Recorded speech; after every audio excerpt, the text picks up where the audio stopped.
Hi viewers, welcome to VV Kings activity சமையல். Chicken மிளகு வறுவல் எப்படி பண்ணலான்னு பார்க்கலாம். ஃபஸ்ட்டு மசாலா அரைச்சி எடுத்து வச்சுக்குவோம். அதுக்கு 1 ஸ்பூன் அளவுக்கு பெருஞ்சீரகம், 1 ஸ்பூன் அளவுக்கு சீரகம், மிளகு 3 ஸ்பூன். இது எல்லாமே நான் பெரிய ஸ்பூனுக்கு தான் எடுத்து வச்சுருக்கேன். ஒரு கைப்பிடி அளவுக்கு வெள்ளைப்பூண்டு எடுத்திருக்கேன். நான் சின்ன வெள்ளைப்பூண்டு எடுத்திருக்கேன்.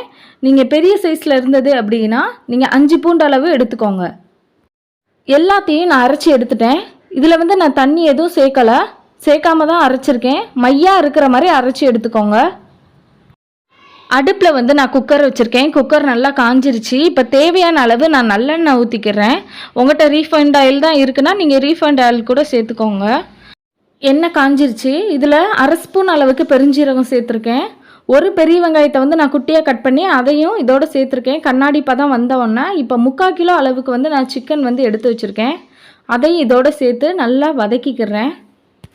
5 நிமிட்ஸ் வரைக்கும் நான் நல்லா கறியை வதக்கிட்டேன். இப்போ கறியோட கலர் கொஞ்சம் மாறி இருக்குது.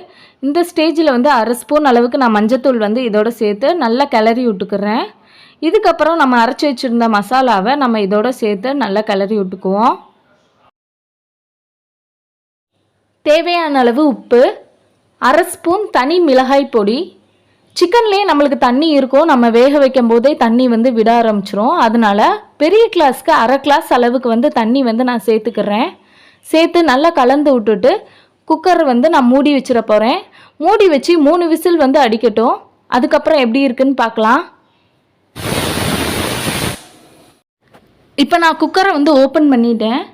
மேலே ஃபுல்லாக நம்மளுக்கு எண்ணெய் பிரிஞ்சிருச்சு. அடியில் ஃபுல்லாக மசால் நம்மளுக்கு இருக்குது. இந்த அளவுக்கு எனக்கு போதுங்கிறதுனால நான் அடுப்பை ஆஃப் பண்ணிட்டேன். உங்களுக்கு இன்னுமே ட்ரை ஆகணும் அப்படின்னா மறுபடியும் அடுப்பை ஆன் பண்ணிடுங்க. நல்லா சுருள வதக்கிக்கிட்டே இருங்க. நம்மளுக்கு நல்லா வறுவல் பதத்துக்கு வந்துடும். அந்த ஸ்டேஜில் அடுப்பை ஆஃப் பண்ணிக்கலாம். ட்ரை பண்ணி பாருங்கள். எப்படி இருந்துச்சுன்னு சொல்லி எனக்கு கமெண்ட் பாக்ஸில் சொல்லுங்கள். என்னோட சேனல் உங்களுக்கு பிடிச்சிருந்ததுன்னா லைக் பண்ணுங்கள், ஷேர் பண்ணுங்கள் அண்ட் சப்ஸ்கிரைப் பண்ணுங்கள். தேங்க்யூ.